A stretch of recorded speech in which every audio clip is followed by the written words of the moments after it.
the woman who runs that supermarket, has she come, because she was supposed to be there on Wednesday? Yeah. Has she come to the FCCPC? Yesterday was Wednesday. Yes, she came to FCCPC in time yesterday. We went to the supermarket along with her. She opened it up, went inside, and the discoveries were just enormous. Chinese embassy was there represented. The China Chamber of Commerce and Industry was also there. And all the products are labeled in yen, and that's the only currency they accept there, yen. That's again the law in Nigeria. You don't sell products not in naira. Everything you sell in Nigeria is in Nigeria, should be in Nigerian currency.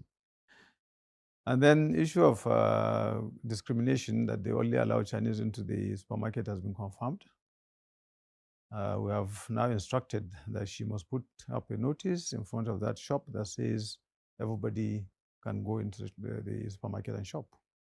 And also the issue of the yen and the display of prices, we're discussing with her to put things right.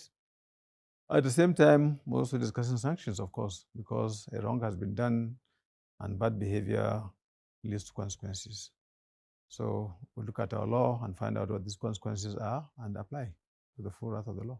I've heard you talk about these consequences. It's about 10 million naira fine that's for each of the owners. Yes, and then 10% turnover of last year's turnover for the company. Diplomatic relationship is different from interference. That does not stop us from doing our work. It's just an intervention, so to speak. Of course, wherever you have an embassy, the embassy is there to protect the interests of its own citizens. And this thing happened in the premises of the China Chambers of Commerce and Industry. Just so people can understand, that place, yeah. I know this, it's in Lugbe, it's along the airport road. Along the airport road, yes. Now, that Chamber of Commerce, is that place considered Chinese government territory? Does it have the same status as an embassy, for instance? It's even a rented place. It's owned by a Chinese businessman, quite all right. And it has a housing estate along with it. The housing estate has both Nigerians and Chinese in it. So the argument that they were having or giving as of yesterday was that the supermarket is solely for the use of the people that are in the housing estate. But we have found out differently, because they prevent people from the housing estate in as much as you are not a Chinese person from entering the supermarket also.